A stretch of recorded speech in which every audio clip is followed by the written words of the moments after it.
घर में समस्या बढ़ चुकी है, जीने की उम्मीद खो चुकी है, इतनी परेशानियां घर में आ चुकी है कि खाने के 2 वक्त के भी लाले पड़ चुके हैं। प्यारे वक्तों, घर की समस्या इतनी बढ़ चुकी है आपकी कि आपको जीने की उम्मीद ही नहीं है। आप कहीं पर भी काम करने जाते हो तो पैसा वहाँ पे रुक जाता है। शत्रु ने आप पर इस तरीके से शत्रु बाधाएं की है कि आपके जीवन के समस्त मार्ग बंद हो चुके हैं और आप जीवन में सफल बनने की जगह आप हर वक्त अंधकार में ही धंसते जा रहे हैं। आपके साथ काम करते वक्त कोई ना कोई दुर्घटना हो जाती है। जहाँ पे आप पैसों का व्यवहार कर रहे हो वहाँ पे भ्रष्टाचार हो जाता है। आपके जीवन में अशांति का माहौल छाया हुआ है और जितने भी आपके करीबी व्यक्ति हैं उन सभी व्यक्तियों ने आपको व्यवसाय और व्यापार और काम की जगहों पे ज़्यादातर धोखे ही दिए हैं। किसी भी प्रकार में आपके बच्चों का विवाह हो चुका है तो उनके विवाह में समस्याएं उत्पन्न हो चुकी है, असुरक्षितता दिखाई दे रही है। तो प्यारे भक्तों, घर में आर्थिक तंगी आना तय है। शत्रु ने इस प्रकार बाधाएं की है, आप पे तंत्र मंत्र प्रयोग किया है, जिस वजह से आपके घर में रोगराई का भी माहौल छाया हुआ रहता है।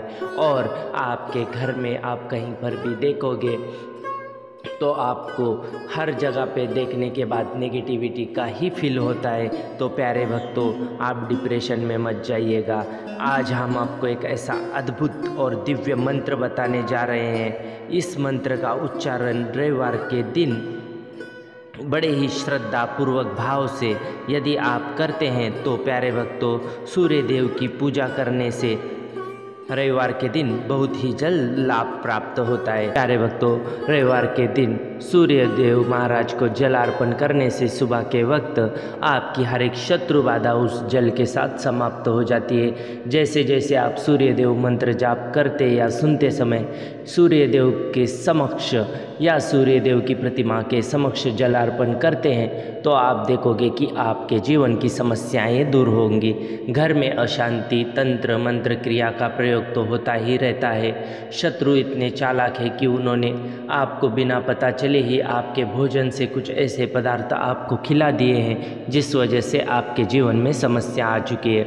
आपका जीवन पहले बहुत ही सुखद और बहुत ही प्रभावशाली था और बहुत ही जगहों पे आपका रुतबा कायम था, लेकिन शत्रु बाधा के चलते व्यापार या उद्योग हर जगह पे आपका नाम खराब हो रहा है। शत्रु बाधा के चलते आपके हाथों में पैसा टिकता ही नहीं है।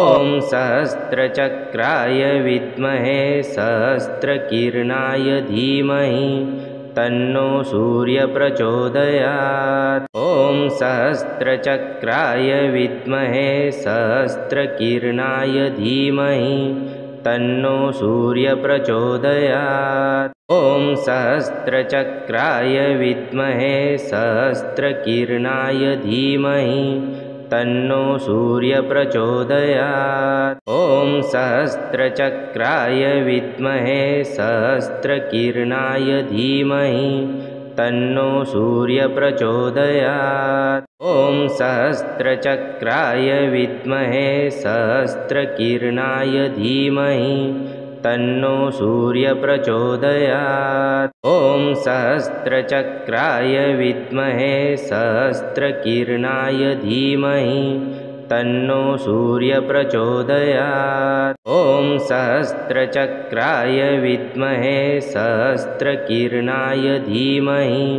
तन्नो सूर्य प्रचोदयात्। ओम सहस्त्रचक्राय विद्महे सहस्त्रकिरणाय धीमहि तन्नो सूर्य प्रचोदयात्। ओम सहस्त्रचक्राय विद्महे सहस्त्रकिरणाय धीमहि तन्नो सूर्य प्रचोदयात्। ओम सहस्त्रचक्राय विद्महे सहस्त्रकिरणाय धीमहि तन्नो सूर्य प्रचोदयात्। ओम सहस्त्रचक्राय विद्महे सहस्त्रकिरणाय धीमहि तन्नो सूर्य प्रचोदयात्। ओम सहस्त्रचक्राय विद्महे सहस्त्रकिरणाय धीमहि तन्नो सूर्य प्रचोदयात्। ॐ सहस्रचक्राय विद्महे सहस्रकिरणाय धीमहि तन्नो सूर्यः प्रचोदयात्। ॐ सहस्रचक्राय विद्महे सहस्रकिरणाय धीमहि तन्नो सूर्यः प्रचोदयात्। ॐ सहस्रचक्राय विद्महे सहस्रकिरणाय धीमहि तन्नो सूर्यः प्रचोदयात्। ॐ सहस्रचक्राय विद्महे सहस्रकिरणाय धीमहि तन्नो सूर्यः प्रचोदयात्। ॐ सहस्रचक्राय विद्महे सहस्रकिरणाय धीमहि तन्नो सूर्यः प्रचोदयात्। ॐ सहस्रचक्राय विद्महे सहस्रकिरणाय धीमहि तन्नो सूर्यः प्रचोदयात्। ॐ सहस्रचक्राय विद्महे सहस्रकिरणाय धीमहि तन्नो सूर्यः प्रचोदयात्। ॐ सहस्रचक्राय विद्महे सहस्रकिरणाय धीमहि तन्नो सूर्यः प्रचोदयात्। ॐ सहस्रचक्राय विद्महे सहस्रकिरणाय धीमहि तन्नो सूर्यः प्रचोदयात्। ॐ सहस्रचक्राय विद्महे सहस्रकिरणाय धीमहि तन्नो सूर्यः प्रचोदयात्। ॐ सहस्रचक्राय विद्महे सहस्रकिरणाय धीमहि तन्नो सूर्यः प्रचोदयात्। ॐ सहस्रचक्राय विद्महे सहस्रकिरणाय धीमहि तन्नो सूर्यः प्रचोदयात्। ॐ सहस्रचक्राय विद्महे सहस्रकिरणाय धीमहि तन्नो सूर्यः प्रचोदयात्। ॐ सहस्रचक्राय विद्महे सहस्रकिरणाय धीमहि तन्नो सूर्यः प्रचोदयात्। ॐ सहस्रचक्राय विद्महे सहस्रकिरणाय धीमहि तन्नो सूर्यः प्रचोदयात्। ॐ सहस्रचक्राय विद्महे सहस्रकिरणाय धीमहि तन्नो सूर्यः प्रचोदयात्। ॐ सहस्रचक्राय विद्महे सहस्रकिरणाय धीमहि तन्नो सूर्यः प्रचोदयात्। ॐ सहस्रचक्राय विद्महे सहस्रकिरणाय धीमहि तन्नो सूर्यः प्रचोदयात्। ॐ सहस्रचक्राय विद्महे सहस्रकिरणाय धीमहि तन्नो सूर्यः प्रचोदयात्। ॐ सहस्रचक्राय विद्महे सहस्रकिरणाय धीमहि तन्नो सूर्यः प्रचोदयात्। ॐ सहस्रचक्राय विद्महे सहस्रकिरणाय धीमहि तन्नो सूर्यः प्रचोदयात्। ॐ सहस्रचक्राय विद्महे सहस्रकिरणाय धीमहि तन्नो सूर्यः प्रचोदयात्। ॐ सहस्रचक्राय विद्महे सहस्रकिरणाय धीमहि तन्नो सूर्यः प्रचोदयात्। ॐ सहस्रचक्राय विद्महे सहस्रकिरणाय धीमहि तन्नो सूर्यः प्रचोदयात्। ॐ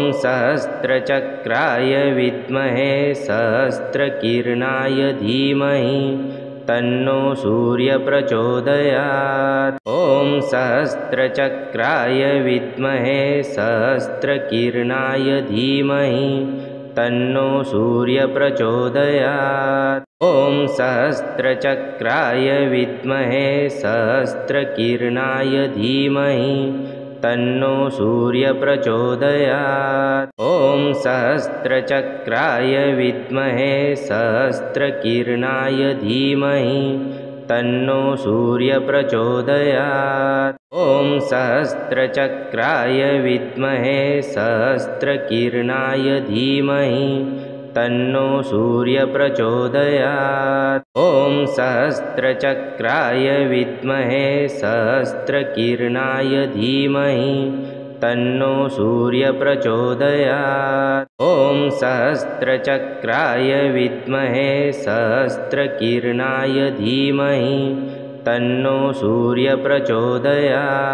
ॐ सहस्रचक्राय विद्महे सहस्रकिरणाय धीमहि तन्नो सूर्यप्रचोदयात्। ॐ सहस्रचक्राय विद्महे सहस्रकिरणाय धीमहि तन्नो सूर्यप्रचोदयात्। ॐ सहस्रचक्राय विद्महे सहस्रकिरणाय धीमहि तन्नो सूर्यप्रचोदयात्। ॐ सहस्रचक्राय विद्महे सहस्रकिरणाय धीमहि तन्नो सूर्यप्रचोदयात्। ॐ सहस्रचक्राय विद्महे सहस्रकिरणाय धीमहि तन्नो सूर्यप्रचोदयात्। ॐ सहस्रचक्राय विद्महे सहस्रकिरणाय धीमहि तन्नो सूर्यप्रचोदयात्। ॐ सहस्रचक्राय विद्महे सहस्रकिरणाय धीमहि तन्नो सूर्यप्रचोदयात्। ॐ सहस्रचक्राय विद्महे सहस्रकिरणाय धीमहि तन्नो सूर्यप्रचोदयात्। ॐ सहस्रचक्राय विद्महे सहस्रकिरणाय धीमहि तन्नो सूर्यप्रचोदयात्। ॐ सहस्रचक्राय विद्महे सहस्रकिरणाय धीमहि तन्नो सूर्यप्रचोदयात्। ॐ सहस्रचक्राय विद्महे सहस्रकिरणाय धीमहि तन्नो सूर्यप्रचोदयात्। ॐ सहस्रचक्राय विद्महे सहस्रकिरणाय धीमहि तन्नो सूर्यप्रचोदयात्। ॐ सहस्रचक्राय विद्महे सहस्रकिरणाय धीमहि तन्नो सूर्यप्रचोदयात्। ॐ सहस्रचक्राय विद्महे सहस्रकिरणाय धीमहि तन्नो सूर्यप्रचोदयात्। ॐ सहस्रचक्राय विद्महे सहस्रकिरणाय धीमहि तन्नो सूर्यप्रचोदयात्। ॐ सहस्रचक्राय विद्महे सहस्रकिरणाय धीमहि तन्नो सूर्यप्रचोदयात्। ॐ सहस्रचक्राय विद्महे सहस्रकिरणाय धीमहि तन्नो सूर्यप्रचोदयात्। ॐ सहस्रचक्राय विद्महे सहस्रकिरणाय धीमहि तन्नो सूर्यप्रचोदयात्। ॐ सहस्रचक्राय विद्महे सहस्रकिरणाय धीमहि तन्नो सूर्यप्रचोदयात्। ॐ सहस्रचक्राय विद्महे सहस्रकिरणाय धीमहि तन्नो सूर्यप्रचोदयात्। ॐ सहस्रचक्राय विद्महे सहस्रकिरणाय धीमहि तन्नो सूर्यप्रचोदयात्। ॐ सहस्रचक्राय विद्महे सहस्रकिरणाय धीमहि तन्नो सूर्यप्रचोदयात्। ॐ सहस्रचक्राय विद्महे सहस्रकिरणाय धीमहि तन्नो सूर्यप्रचोदयात्। ॐ सहस्रचक्राय विद्महे सहस्रकिरणाय धीमहि तन्नो सूर्यप्रचोदयात्। ॐ सहस्रचक्राय विद्महे सहस्रकिरणाय धीमहि तन्नो सूर्यप्रचोदयात्। ॐ सहस्रचक्राय विद्महे सहस्रकिरणाय धीमहि तन्नो सूर्यप्रचोदयात्। ॐ सहस्रचक्राय विद्महे सहस्रकिरणाय धीमहि तन्नो सूर्यप्रचोदयात्। ॐ सहस्रचक्राय विद्महे सहस्रकिरणाय धीमहि तन्नो सूर्यप्रचोदयात्।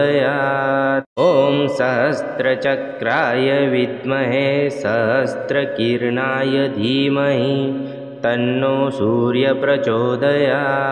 ॐ सहस्रचक्राय विद्महे सहस्रकिरणाय धीमहि तन्नो सूर्यप्रचोदयात्। ॐ सहस्रचक्राय विद्महे सहस्रकिरणाय धीमहि तन्नो सूर्यप्रचोदयात्। ॐ सहस्रचक्राय विद्महे सहस्रकिरणाय धीमहि तन्नो सूर्यप्रचोदयात्।